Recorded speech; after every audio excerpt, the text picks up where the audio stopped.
1950년 6월 25일 새벽, 북한군의 기습으로 시작된 민족의 비극 6.25 전쟁.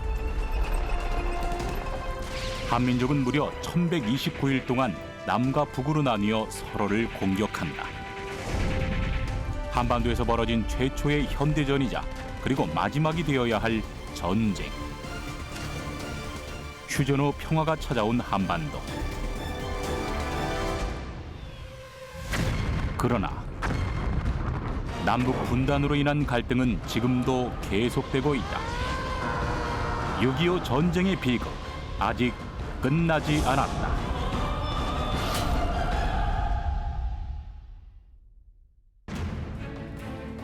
한반도의 운명을 바꾼 일요일 4시.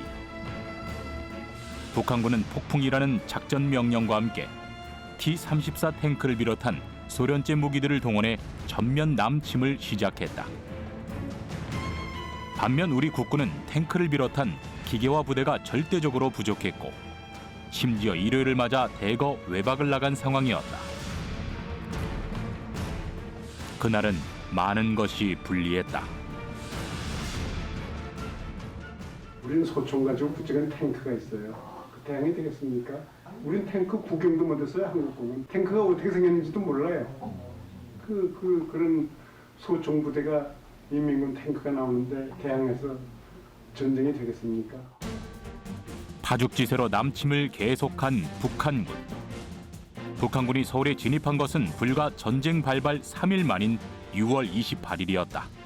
그날 얼마나 피곤하겠어요. 14살짜리가 100리 넘게 걸었으니. 그럼 말도 못하게 피곤하지. 여기 자는데 그 벼락 치는 소리가 났습니다. 벼락 치는 소리. 뭐 성방이 번뜩거리고 벼락 치는 소리가 났는데 그게 한강 인도교를 폭파하는 폭파하는 광경이에요. 전쟁은 많은 이들의 평화롭던 삶을 송두리째 바꿔놓았다. 삶의 터전을 잃고 뿔뿔이 흩어져 피난 행렬에 올랐던 많은 사람들. 그들은 오직 생존이라는 목표 하나로 남으로 또 남으로 내려갔다. 서울이 점령되고 뭐 이렇게 해서 자꾸만 밀려 내려오니까 남쪽으로 후퇴해야 된다 그래가지고 기차를 말이죠. 화물차를 갖다가 밑에는 부상병들이 많이 타고 가고 우리는 그 지붕 꼭대기 거기를 올라가 가지고서 타고 가는데 터널이 막 나오고 그러면 터널에 머리가 부득힐 것 같아요. 꼭 터널 몇 개만 지나고 보면 이게 흑인이지 이게 한국 사람이 아니야 이제. 기차역마다 사람들이 몰렸다. 북한군의 빠른 진격 속도 때문에 피난민들도 빠른 교통수단이 필요했기 때문이다. 하지만 전쟁이란 괴물은 때와 장소를 가리지 않고 날카로운 송곳니를 드러낸다. 하늘에서 쏟아지는 불의 피, 모든 것이 화염과 비명으로 가득 찼다. 이게 북한 소행이지. 그 광경은 뭐죠? 어떻게 표현을, 그거 아마 촬영을 누가 했으면 참 그 전쟁사가 참 공격들이 났을 거예요. 그 자리에서 눈이 빠지고 다리가 부러지고 뭐 비명 소리 말도 못하고 그냥 뛰고 기고 걷고 그건 뭐 말도 못해요. 국군은 초반의 패배를 만회하기 위해 안간힘을 쓰고 있었다. 후방에서의 시간을 벌어주기 위해 전방에서는 치열한 전투가 계속됐다. 3일 정도 서울까지 밀려오는 동안 그것도 서부전선에서 파죽지세로 후퇴를 하는 아주 이제 치욕적인 패배를 당했고, 그러나 같은 기간에도 동부전선은 굉장히 잘 싸웠습니다. 한국군 육사단이 북한군의 공격을 굉장히 잘 막아내서 북한군의 의도했던 공격을 하지 못하게 하고 또 미군이 들어올 수 있는 시간도 벌어주고. 미군을 비롯한 연합군의 참전에도 전선은 점점 남으로 내려갔다. 결국 연합군은 낙동강 유역을 중심으로 해서 북한군을 막기로 한다. 이른바 낙동강 전투의 시작이었다.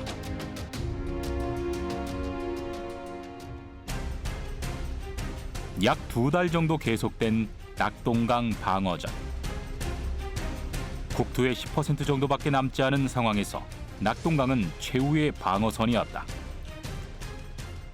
근본적으로 북한군을 대대적으로 소모시켜가면서 그들의 전력을 약화시키는 데 결정적인 역할을 하게 됩니다. 이것이 낙동강 방어전이 가진 의의라고 우리가 생각할 수 있습니다. 한반도의 대부분을 점령한 북한군으로 인해 민간인들은 많은 고통을 겪었다. 북한군은 점령지에서 병력을 충원하며 연합군을 압박했다.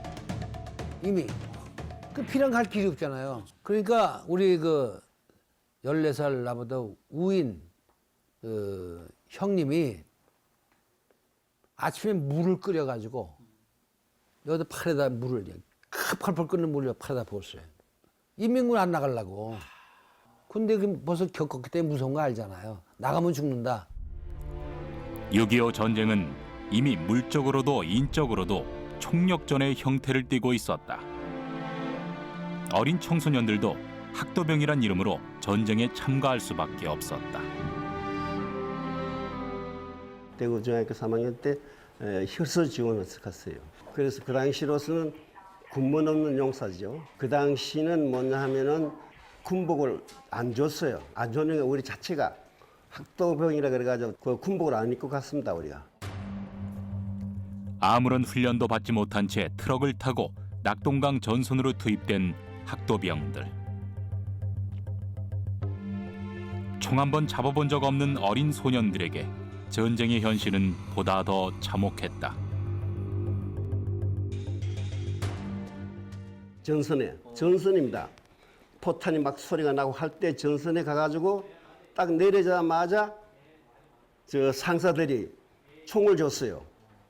그 총이 뭐냐 하면은 9구식 38씩입니다. 그게 미제도 아니고 일제입니다. 외전 시대의 사용했던 9구식 38씩이에요. 그래서 제가 이야기했죠. 왜 전쟁터에 나가면 총 맞고 총알을 안 줬냐? 그때 하사라는 사람이 욕을 했어요. 야, 이 새끼야, 말 들어. 훈련을 받을 수 있었던 학도병들 역시 상황이 열악하긴 마찬가지였다. 군복 대신 교복을, 총 대신 죽창을 들고 훈련을 받아야만 했다. 당시 간호병으로 복무했던 여군 참전 용사도 학도병의 모습을 기억하고 있다. 그러고는 한 일주일 만에 전방에 배치가 되는 거예요. 그러니까 걔네들 갈 땐 우리가 울어요. 너희들이 가면 진짜 총바지가 된 거야. 왜? 훈련도 총도 한 번 안 쏴보고 가는 아이들 그 심정이 어떻게 되겠어요. 그냥 부모 대신 우리가 울어주는 것이지. 그러나 국군과 연합군은 반격을 준비하고 있었다. 목표는 인천. 1950년 9월 15일 인천 상륙작전을 개시한다. 우리가 이제 주목해야 하는 전투는 인천 상륙작전이라고 생각을 합니다. 잘 아시겠지만은 인천 상륙작전은 참 그동안 그 국제연합군이 수세에 몰려 있다가 반격으로 전환하는, 그래서 주도권을 장악하는 일거의 전세를 역전시키는 계기를 마련했고요. 9월 15일 매거더 장군이 인천 상륙작전하는 그 현장 광경을 실제로 목격을 했습니다. 3일 동안 아주 그냥 불바다를 만들어 놓고 인천 상륙작전 성공으로 오랫동안 수세에 몰렸던 6.25 전쟁의 판도가 바뀌기 시작한다. 작은 도시 하나가 전세를 바꿀 만큼 인천 상륙작전이 중요했던 이유는 무엇일까? 북한군이 가장 이제 의도했던 것은 한반도를 조기에 점령해서 적화 통일을 하는 것이었는데, 그러다 보니 북한은 낙동강 방어선에 모든 병력을 집중해 놓고 있는 상태였습니다. 그래서 다른 예비 전력을 가지지 않고 거의 대부분의 병력이 낙동강 지역에 집중되어 있었던 거죠. 그들의 후방이 빈약한 병참선에서 유지되고 있었는데 인천에 상륙함으로써 그들의 주요한 병참선 끊을 수 있었고, 그러다 보니까 자연스럽게 전장에 대단히 급격한 변화를 가져올 수가 있었던 것이죠. 인천 상륙작전과 함께 연합군은 대대적인 반격을 시작한다. 그리고 9월 28일 드디어 서울 탈환 성공. 국군은 38선을 넘어 북진을 시작하는데 국군이 최초로 38선을 넘어 북진을 시작한 날이 바로 10월 1일 국군의 날의 유래가 되었다. 여기서 9.28 진격을 하니까 괴뢰군들이 이제 쫓겨갔어요. 그렇게 하다 보니까 8.15 해방 후에 다시 한번 해방을 또 맞이했어요. 그 기쁨도 오래 못 갔어요. 얼마 안 가서 일사후퇴가 또 되는 거예요. 전쟁에 큰 변수가 생긴다. 예상치 못했던 중공군의 참전. 중공군은 꽹과리를 치며 연합군을 공격했다. 연합군의 북진은 중공군으로 인해 막히고 한반도 통일의 꿈도 접어야 했다. 연합군은 또다시 후퇴를 거듭한다. 서부전선에서는 12월 15일 어간에는 평양은 물론이거니와 개성까지 순식간에 철수를 하게 되고요. 그다음에 10분단 역시 흥남에서 해상 철수를 하게 됩니다. 중국군 2차 공세 이후에 국제연합군은 전쟁의 목표를 다시 바꿉니다. 더 이상 대규모 공세는 감행하지 않게 되고 휴전으로서 전쟁을 종결짓는 방안을 모색하게 되는 것이죠. 우리로서는 뼈아픈 국면이 아닐 수 없습니다. 혹한의 겨울. 배고픔과 추위가 주는 고통이 더해진 것이다. 추운 겨울 양측의 피해는 점점 늘어만 갔고 민간인들 역시 연합군의 후퇴로 인해 또다시 피난을 떠나야 했다. 그리고 1951년 1월 4일 연합군은 서울을 다시 빼앗긴다. 일사후퇴, 예, 그렇게 됐을 거예요. 예, 연수는 내가 잘 모르겠고. 겨울에 떠나는 피난길은 목숨을 걸어야 할 만큼 험난했다. 모든 가족이 함께하지 못한 그날. 잠깐의 이별이라 여기고 김현숙 씨는 어린 딸과도 이별한다. 우리가 그때 20살, 23살, 20살, 25살 이랬잖아요, 그때. 그 나이에 잠깐 피했다 들어오면 된다. 그래서 잠깐 피한다고 그러는 게 65년 됐어요. 65년 전의 그날, 김현숙 씨에게는 지옥과 같은 피난길이었다. 추위와 싸우는 피난민에게 하늘에서의 무차별 공격이 시작된 것이다. 피난 나오는 사람한테 쏴요. 비행기 색색이 떠다니면서 쭉 쏴요. 그러면 그거 맞으면 다 죽어요. 쭉 죽지요. 엎드리는데 이 치마가 이게 땅속으로 쭉 끌려 들어가더라고요. 땅속으로? 네, 땅속으로 이게 쭉 들어가요. 이러는데 이 치마가 이게 빠지질 않더라고 땅바닥에서. 그래서 보니까 파편이 들어와서 맞은 거예요 거기. 파편이 치마 이렇게 하고 있는데 치마 여기 맞아가지고 땅속으로 들어간 거지 이제. 그러니까 그걸 직접 맞으면 죽는 거죠. 생과 사이의 갈림길. 내 한 몸도 지키기 어려워 외면해야 했던 순간이었다. 그때의 기억은 지금도 잊히지 않는다. 나는 그게 아직까지도 지금 60년, 70년이 다 돼가는데도 그 잊어버리지 않는 게 그 엄마는 죽고 아기는 살았어. 그래가지고 아기가 조차줄에 댕겨고 시체 있는데. 6.25 전쟁은 군인뿐만 아니라 수많은 민간인 사망도 따랐다. 1953년 무렵의 전투는 휴전 협상을 하는 동안에 이루어졌는데 더 많은 영토 획득을 위한 고지전이 곳곳에서 벌어진다. 조금이라도 더 뺏기 위해 양측은 더 많은 것을 내주어야 했다. 이제 정점, 혁점, 파주지전이기 때문에 아주 전쟁이 치열했어요. 하루에 7, 8명 정도 환자가 들어오면은 딱 보고서 살만한 사람은 구해놓고 가망 없던 그냥 밀어버려요. 그런 실정이었어요. 병원으로 끊임없이 환자들이 밀려들고 병실에서는 총성 없는 전투가 벌어진다. 남과 북 양측은 휴전 협상을 벌이면서도 소모전을 계속했다.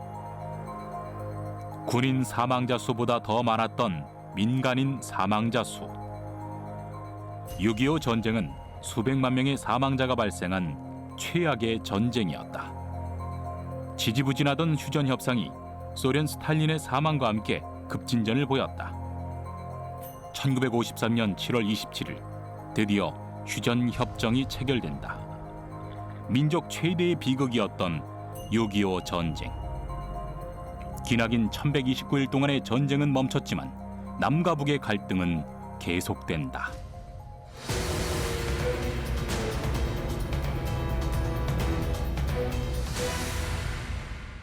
비록 전쟁에서 이제 그들이 많은 피해를 입었지만은 그러나 김일성 자신이 변하지 않았던 거였죠. 그래서 처음에 그가 가졌던 목표대로 여건이 된다면은 한국을 적과 통일하고 싶어 하였고, 또 실제 그동안 많은 그 도발을 통해서 그 기회를 여건을 조성하려고 했었고, 꾸준히 대남 도발을 계속해온 북한. 이로 인한 우리의 피해 또한 적지 않았다. 2002년 6월 29일 월드컵 3, 4위전이 열리던 날. 모두가 축구에 열광하던 그때 북한은 제2차 연평해전을 일으킨다. 제1차 연평해전 패배에 대한 북한의 보복이었다. 북한 경비정이 NLL을 침범하자 참수리 357정은 차단 기동에 나섰는데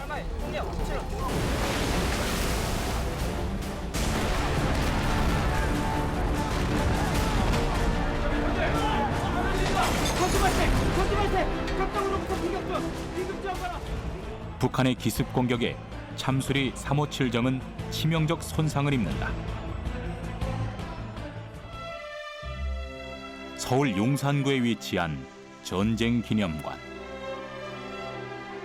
이곳에는 참수리 357정을 실제 크기로 복원한 모형이 전시되어 있다. 그 당시에 침몰했던 참수리 357정을 예인해서 이것을 똑같은 실물 모형으로 전시했고, 앞에 보이시는 피탄의 흔적들이 모두 258발 당시 그 참수리 357정이 실제로 입었던 피해를 그대로 재현해 놓은 완벽한 실물 모형이 되겠습니다. 참수리 357정 선체 곳곳에 남아있는 피탄 흔적들. 피탄 흔적은 무려 총 258곳에 이른다. 이를 통해 그날의 처절함을 엿볼 수 있다. 경기사 두 분이 모두 사망을 하셨고요. 아마도 이것은 적이 계획적으로 357정을 노려서 타겟해서 적의 그 작전 능력을 일단 괴멸시켜야 교전 상태를 승리로 이끌 수 있기 때문에 기관포 사격수들을 먼저 우선 이렇게 조준 사격한 것이 아닌가 이렇게 보여집니다.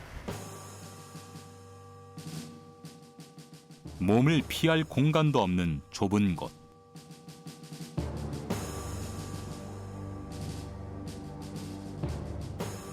적의 공격이 집중되는 순간에도 참수리정의 군인들은 동료들을 위해 끝까지 반격을 멈추지 않았다.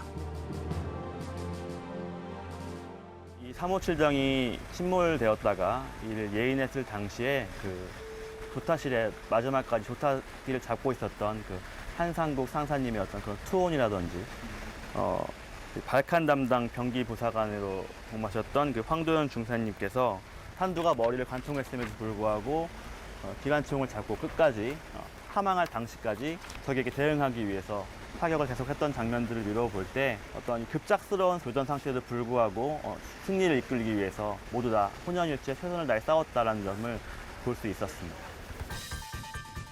제2차 연평해전에서 북한은 등산곳 경비정이 대파되며 다수의 사상자를 낸다.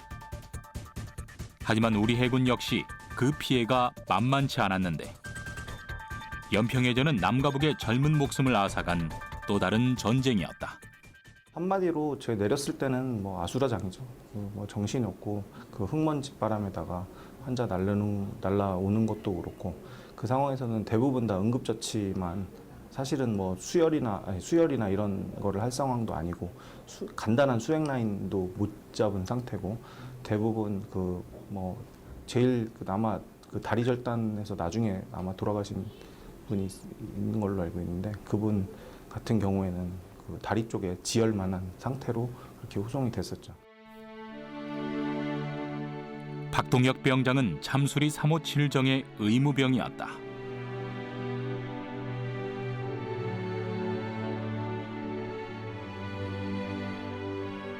아군의 치료를 위해 몸을 사리지 않았던 박동혁 병장은 84일간의 병상 사투 끝에 먼저 간 5명의 전우와 운명을 함께했다.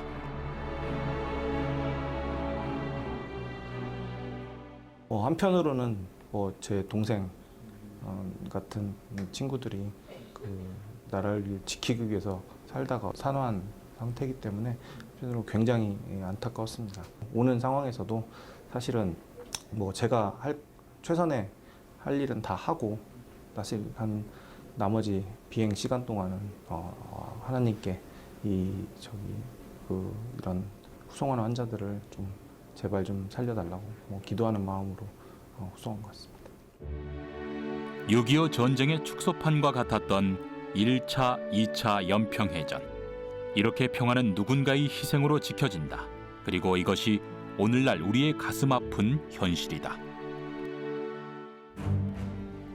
제2차 연평해전으로부터 약 8년 후 연평도에 또 다른 비극이 발생한다. 하루 한 번 드나드는 전기선이 육지를 연결하는 유일한 교통수단인 연평도. 조선시대 임경업 장군의 조기 이야기가 전해지는 곳. 평화롭기만 한 이 섬에 2010년 11월 23일 불의 비가 내린다. 현장 상황은 최초에 연평부대에서 정례적인 훈련을 하던 날이었습니다. 그런데 갑자기 이제 저는 지하 상황실에 위치를 하고 있었고 꽝 하는 소음이 들리면서 이제 건물이 막 흔들리기 시작하는 거예요. 쿵쿵쿵쿵 소리가 나면서 북한의 연평도 무차별 공격. 포탄 170발이 연평도와 그 주변에 떨어진다. 군부대뿐만 아니라 민간인 거주 지역도 공격했고 6.25 전쟁을 방불케 하는 모습이었다. 122mm 방사포라는 화기였습니다. 거의 축구장 하나의 면적 그 정도는 그냥 다 뒤덮을 수 있는 그런 화기고 포탄 한 발의 효과를 따지자면 한 35m 폭 그 정도가 전부 다 이제 파편 효과를 볼 수 있는 그런 무기입니다. 한 발이 그렇게 되고 그러니까 총 연평도에 떨어진 것은 약 170여 발의 포탄이 그렇게 떨어졌다. 포탄 170발의 총 피격 범위는 어떻게 될까? 포탄 한 발의 유효 살상 범위를 961제곱미터로 봤을 때 소연평도의 약 70%를 뒤덮는 면적에 달한다. 이러한 공격이 해병대와 민간인들에게 쏟아진 것이다. 처음에 포탄이 떨어지고 나서 제가 나갔을 때 이미 화염에 휩싸인 자주포의 모습을 봤고 또 일부 이상 유무를 파악하는 과정에서 통신이 두절돼 있었고 그 상황에서 제일 먼저 할 수 있는 것은 일단 내병력을 살리는 것이었습니다. 그 전부터 우리가 훈련해왔던 모습도 그런 것이었습니다. 만약에 우리 주둔지에 포탄이 떨어지게 되면은 가장 먼저 우리가 해야 될 것은 생존성을 보장받는 거다. 바로 소산 명령을 먼저 내렸습니다. 잠시 후 해병대는 대응 사격에 나선다. 두 번에 걸쳐 K9 자주포 총 80발을 발사한다. 최초 대응 사격에 걸린 시간은 13분. 적의 기습에 대항해 빠르게 반격했다고 할 수 있다. 적의 갑작스런 도발에 의해서 우리는 먼저 생존성을 보장을 받아야 합니다. 그래서 가장 먼저 안전한 소산 진지로 대피를 하는 그 과정이 대략 한 5분 정도? 그 정도의 시간이 소요가 됩니다. 그리고 이제 이상 유무를 파악해 나가면서 또 상급 부대로 우리의 피해 사항도 보고를 하고 그 과정에 사격 준비 지시를 내리고 아까 말씀드렸다시피 사격 재원을 계산을 하는 과정 그런 과정과 또 대피호에서 전방으로 나가서 사격 준비를 해야 되는 겁니다. 그런 이동하는 과정들 이런 모든 과정들이 총 13분이라는 시간이 소요가 됐던 것입니다. 그렇게 위급하고 위험한 상황 속에서 내 생명을 내놓고 자신의 임무를 다 했기 때문에 사격이 가능했다라는 거죠. 북한의 연평도 공격. 그로 인해 제2차 연평해전 때와 마찬가지로 많은 피해가 발생한다. 특히 군인과 함께 민간인 피해도 발생했다는 것이 큰 충격을 주었다. 현장 연평도 가서 직접 했었는데요. 대부분은 이 파편이 튀면서 이 찰과상이나 타박상 이런 분이 많으셨고 한 3분의 1에서는 놀래서 가슴이 두근거린다는 그 급성 스트레스 증후군 환자들이 있었습니다. 나머지 고막 파열이라든지 협심증 환자들도 한두 번 계셨고요. 북한의 포격으로 평범한 삶을 잃어버린 주민들. 많은 주민들이 외상후 스트레스 장애를 겪기도 했다. 외상후 스트레스 장애는 포격 사건 후의 삶에도 영향을 주었다.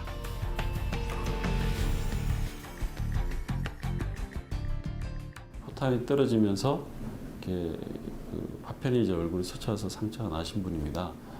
그래서 당시는 몰랐는데 이제 안정이 되고 난 다음에는 내가 죽을 수도 있었다 그런 생각이 들면서 밤에 잠이 안 오고 울고 그다음에 면담하는 도중에도 갑자기 멍해지면서 아무 말씀도 못 하십니다. 잊히지 않는 전쟁의 공포. 전쟁은 그 규모와 상관없이 겪은 이들에게는 큰 비극이 된다.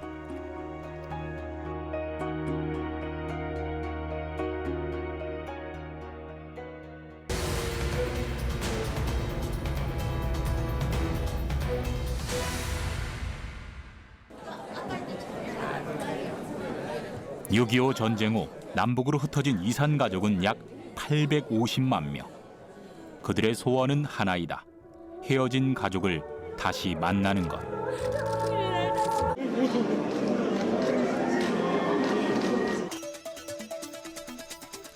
이산 가족 상봉 신청자는 약 13만 명에 이른다. 문제는 이 중 80세 이상이 절반 이상일 정도로 고령화되었다는 것이다.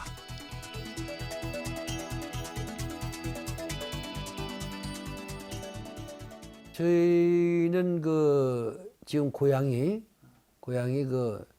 휴전선에서 북부한 한계선 그 사이입니다. 전혀 거기는 개발도 안 되고 뭐해서 옛 모습 그대로 있지 않겠나 이렇게 희망을 가져보는데 거기 뭐 전부 살아서 결혼했다 하더라도 그 형수나 또 조카들이나 있다면은 참 반갑고 좋을 것 같아요. 간단합니다. 어려울 거 하나도 없어요. 우리 서로 왕래하면 돼요. 서로 왕래하는데 왕래하면 그것이 바로 통일 아닙니까? 우리 나 옛날 살던 집에 한번 가봐야 돼. 나 죽기 전에 한번 가봐야 되겠단 말이지. 운 좋게 헤어진 가족을 다시 만난 이들도 또 다른 이별의 고통을 겪고 있다. 20년이 넘어 30년이 다 돼가는데도 전혀 소식이 없더라고요. 그랬더니 그래서 포기했어요. 이젠 죽었다. 죽어서 이젠 못 만난다. 이렇게 생각을 하고 살아왔는데 작년이 무슨 수가 그렇게 텄는지 작년에 연락이 왔더라고요. 잠깐의 이별이라 여겼지만 어느새 65년의 세월이 흘러버린 어머니와 딸.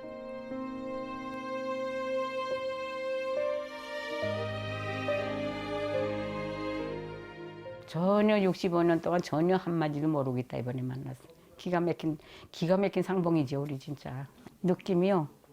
뭔지 모르겠어. 너 아무개이냐? 예, 맞는데요. 엄마 맞아요? 서로 그래요. 우리 딸이 그러더라고.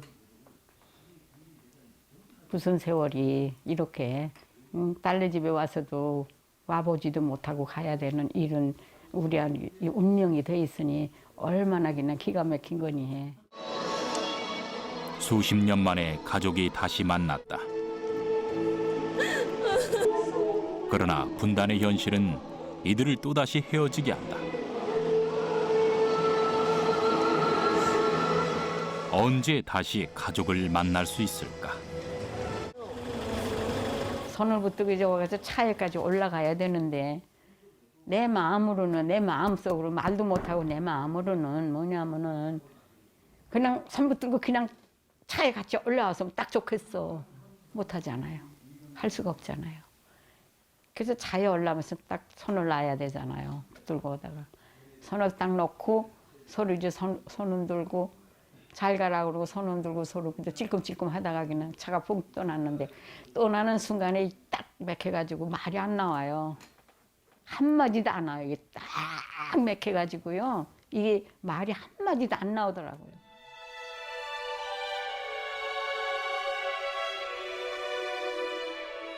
죽기 전에 한방에서 딸의 손을 잡고 이야기하는 것. 그 옛날 함께했던 가족으로 다시 돌아가는 것. 이산가족 김현숙 씨의 작은 꿈이다. 선배님들은 고생했는데 우리는 지금 행복해요. 그 얘기를 들었을 때 얼마나 감사합니까? 행복해했을 때 그 말이 너무나 감사하더라고요. 이게 우리는 우리 대해서 끝나는 거고 너희만큼이라도 행복하다는 말을 할 수 있으니까 고맙다고 내가 인사를 하고 왔는데 우리가 고생을 했으니까 후배는 고생을 하면 안 되죠. 응?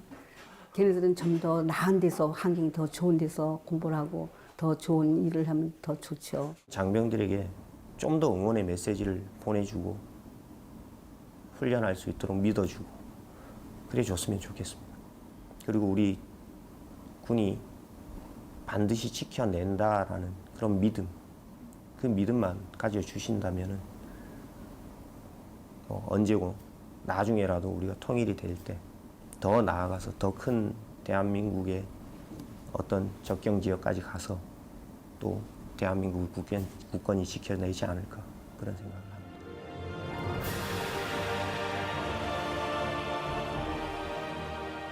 6.25 전쟁으로 인한 비극은 지금도 계속되고 있다. 누군가의 희생과 노력이 있어 지켜지는 평화.